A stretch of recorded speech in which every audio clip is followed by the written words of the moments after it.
Well, before I get into Conrad, I want to say one more thing about Leonard. Yeah. Leonard left me with these words. It's in a poem, but when I think of Leonard, I think of the poem, "Be strong. We're not here to play, to dream, to drift. We have hard work to do and loads to lift. Shun not the task, face it, 'tis God's will. Be strong. Say not the world is evil, who's to blame, and fold your arms and acquiesce, oh shame. Speak out and boldly in God's name. Be strong. It matters not the day how difficult, the battle how long. Faint not, fight on. Tomorrow comes the song." Leonard's singing that song. Wow. So Go I'm going to talk about Conrad and love this morning. The 13th chapter of Corinthians starts out that if I had the ability to speak in languages that I hadn't learned, could speak in every language known to heaven and earth, and didn't have love, I'd just be making noise. And it concludes with these verses that when I was a child, I spake as a child, but when I became a man, my thoughts went far beyond childhood. Now it is also smoky and hazy, like seeing his reflection in a poor mirror. But someday we shall see him face to face in his completeness. Now we see and know so little about God, but someday we shall see him as clearly as he sees into our hearts right this moment. Only three things remain: faith, hope, and love. And love is the greatest gift of all. So this is a story about Conrad and love and what happened to him on one miracle Christmas day many years ago.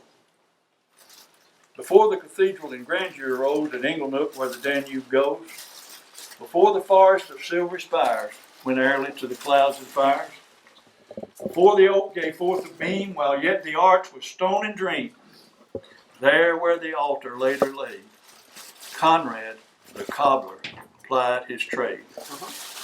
It happened one day near December's end. Two neighbors called on an old-time friend, and they found his shop, once meager and lean, made gay by 1,000 boughs of green. And Conrad was sitting with face ashine when he suddenly stopped as he stitched to twine. "Old friends, at dawn today, when the cock was crowing the night away, the Lord appeared in a dream to me and said, 'I'm coming your guest to be.' So I've been busy with feet astir, strewing my shop with branches of fir. The table is set and the kittle is shined, and over the rafters the holly is twined. And I listen closely so I may hear his step as it approaches my lowly place, so I can open the door and look upon his face." Well, his friends went away and left Conrad alone, for they knew this was the happiest day he had known. For long since his family had passed away, and Conrad had spent many a sad, lonely day. But they knew with the Lord as his Christmas guest that this would be his dearest and best. So he waited with only joy in his heart, and with every sound he'd rise with a start and seek the Lord at his lowly door, like the vision he had had a few hours before. He ran to the window upon hearing a sound, but all he found on the snow-covered ground was a lowly beggar whose shoes were worn, with clothes that were ragged and torn.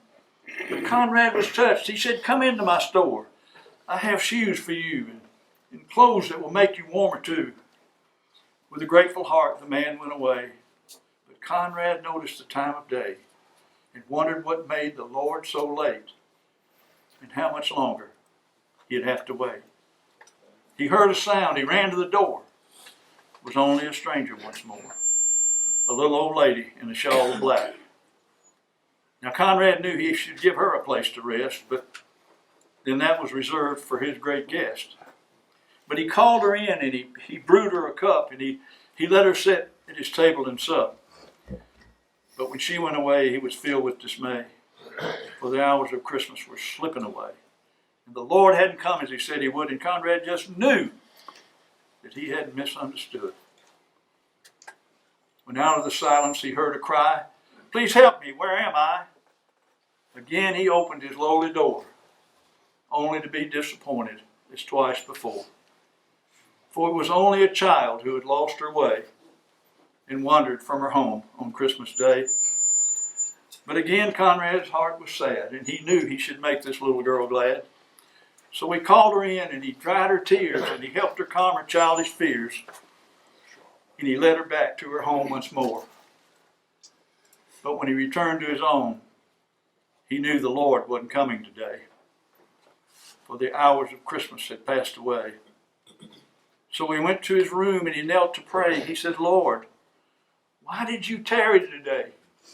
Why did you not visit my lowly place? For, oh, I so much wanted to look upon your face.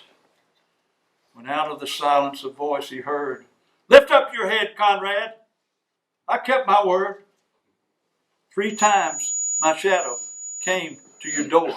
3 times I crossed your lowly floor. For I was the beggar with the closed bruised feet.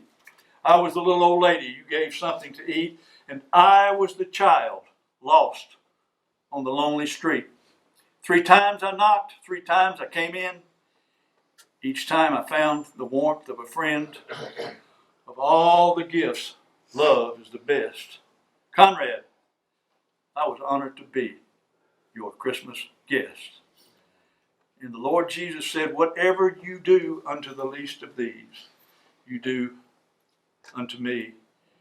And Hebrews 13 tells us, be careful when you entertain strangers, lest they be angels unawares.